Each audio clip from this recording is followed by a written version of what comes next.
Langsung melanjutkan pertanyaan saya menggantung terhadap Abah Abimanyu. Abah, siapa saja yang kemudian harus bertanggung jawab nih kalau ada kasus seperti ini? Apakah akun-akunnya saja yang menyebarkan di media sosial atau orang-orang yang berperan di dalamnya juga patut diperiksa begitu? Oke, saya nambahin sedikit. Anda menanyakan soal akun-akunnya saja ataukah soal pelapornya gitu loh. Kalau dari saya lebih melihat ini soal pelapornya juga harus kita perhatikan. Oke. Kalau mendengar dari Pak Polisi tadi, maaf ya Pak, saya tadi nggak jelas namanya, mohon maaf. Bahwa pelapornya itu adalah publik yang kemudian merasa jengah dengan adanya konten asusila, kemudian melaporkan hal ini, gitu loh. Nah, perlu kita ketahui yang namanya konten ini banyak sekali gitu ya. Di internet itu banyak yang konten asusila, baik bikinan lokal, bikinan luar, dan kemudian banyak sekali beredar mau di berbagai sosial media gitu loh.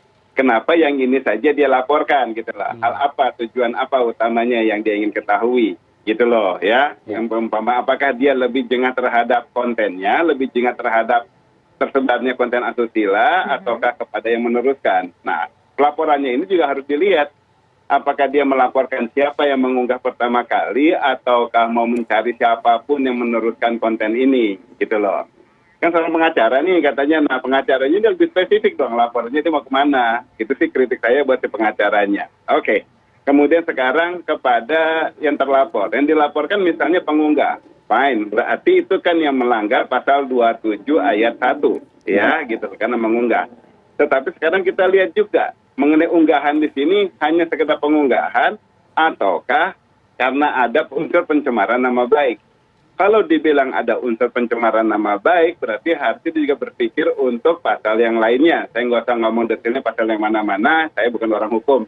Tapi itu semuanya di Undang-Undang ITE gitu loh. Ya, pencemaran nama baik itu menunjukkan bahwa apabila si orang ini yang mengunggah itu dia bilang kemudian ini adalah video si A, gitu loh, menyebut namanya, padahal itu bukan, berarti dia sudah dianggap melakukan perfitnahan. Tetapi sekarang kalau dia cuma bilang ini suatu konten gitu ya, kemudian yang membaca, yang melihat, meneruskan ke tempat-tempat yang lain, meneruskan ke sosial media yang lain maupun ke grup-grup yang lain, dengan imbuhan bahwa sepertinya ini seperti si ini, sepertinya artis itu, sepertinya artis ini.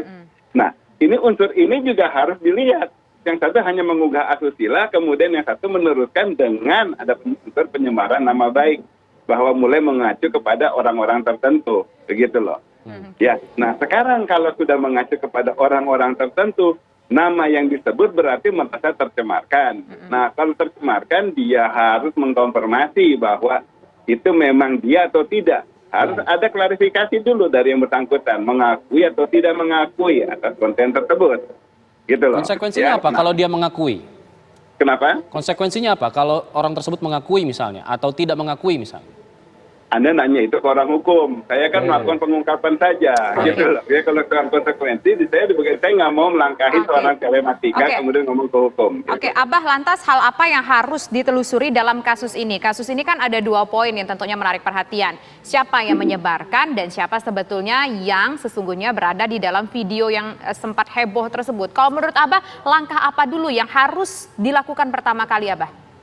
Dari dulu saya utarakan di berbagai media, di berbagai news infotainment selalu 3 tahapan utama yang selalu saya biasa lakukan. Dan umumnya ini yang biasanya workable gitu lah. Pertama adalah melakukan telisik, kemudian teliti, kemudian telusur. Kita mentelisik, kita melihat kontennya, kita kupas ini mengagut kepada siapa, kemudian dianggapnya kepada siapa, kira-kira ini dari mana, itu penelitikan. Habis itu kita lakukan penelitian, apakah benar ada konten-konten tersebut, kemudian misalnya ada baju yang dikenakan, ada kemudian objek-objek dan lain sebagainya.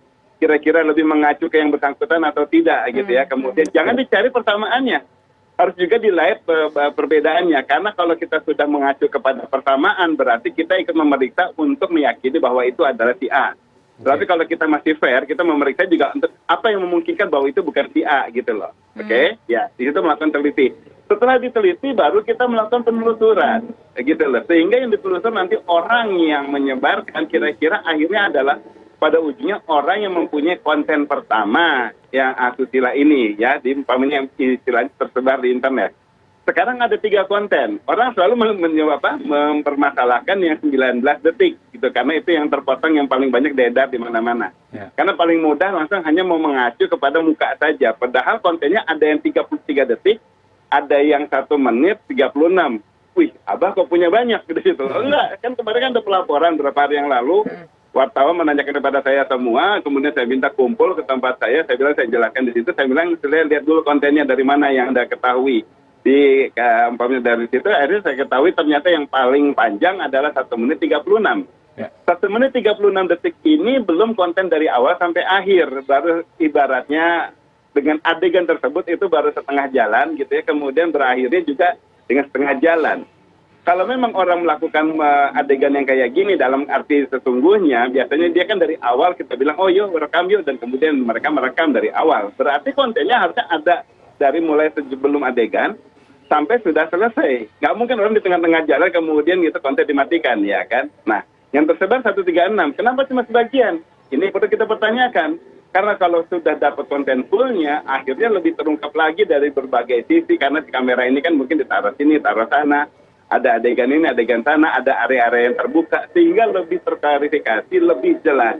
Apakah ini sebetulnya bisa mengacu kepada seseorang atau tidak mengacu kepada seseorang tersebut, begitu loh. Baik. Ini pengungkapannya jelas. Nah, dengan pengungkapan ini jelas, akhirnya ketahuan sumbernya dari mana, siapa yang memiliki konten ini sebenarnya, gitu.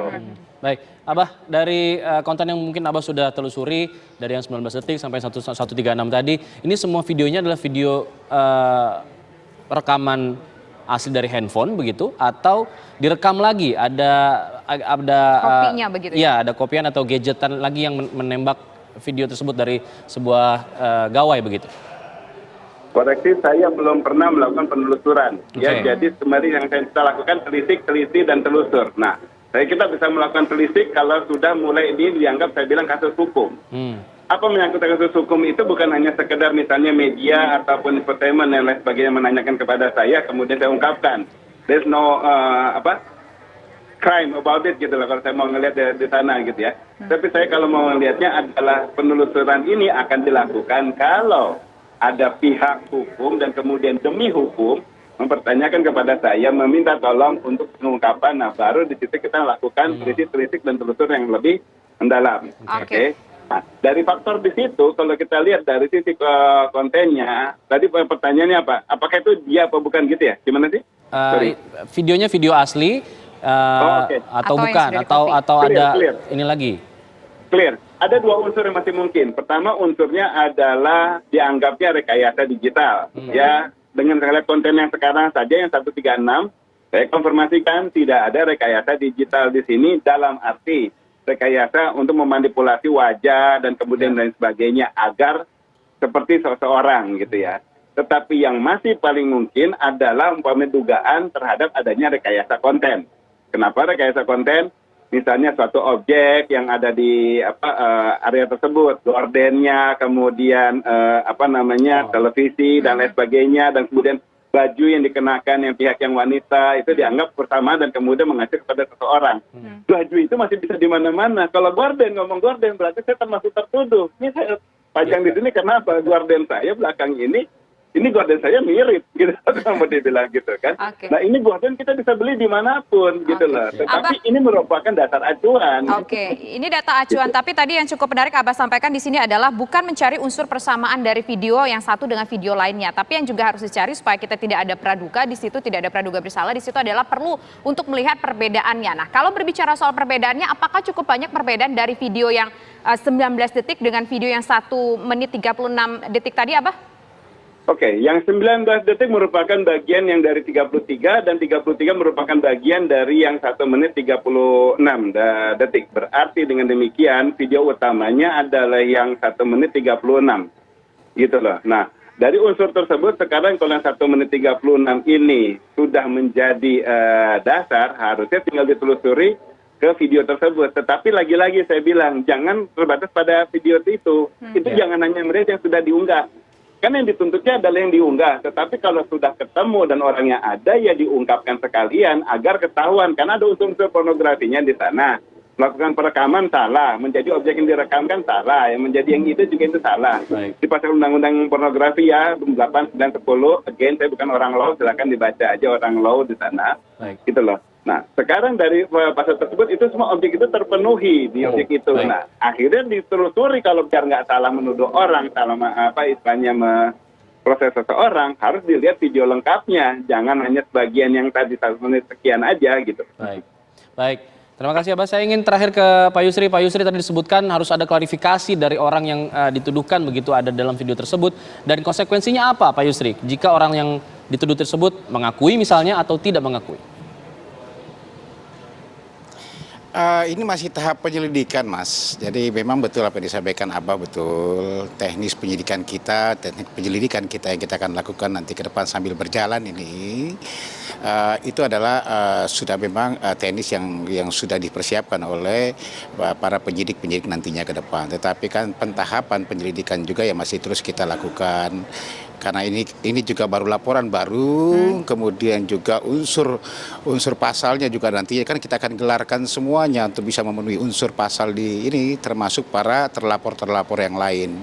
Makanya karena masih dalam penyelidikan, saya katakan tadi kita masih menunggu saja nanti hasil daripada hasil penyelidikan daripada penyidik semua nanti seperti apa, nantinya baru kita akan gelarkan semuanya. Begitu, Mas. Ini kan masih menunggu ya Pak Yusri. Ada agenda atau sudah dijadwalkan mungkin orang-orang yang diduga terlibat dalam video tersebut akan dilakukan pemeriksaan?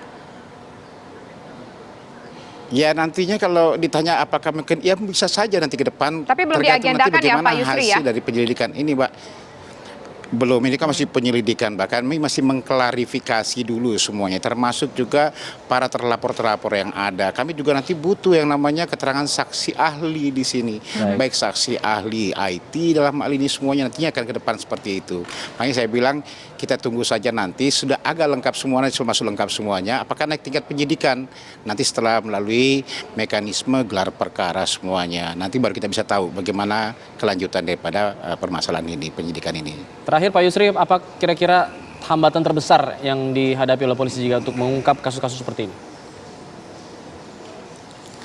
Mudah-mudahan nggak ada, Mas. Ya, mudah-mudahan tidak ada. Ini karena masih baru, kita masih mengumpulkan dulu semuanya, gitu, Mas. Baik. Terima kasih Pak Yusri Yunus sudah bergabung bersama kami. Terima kasih juga Abah sudah bergabung bersama kami. Abah Abimanyu sudah bergabung di Kabar Petang. Kita akan tunggu perkembangan kasus ini. Terima kasih. Assalamualaikum warahmatullahi wabarakatuh.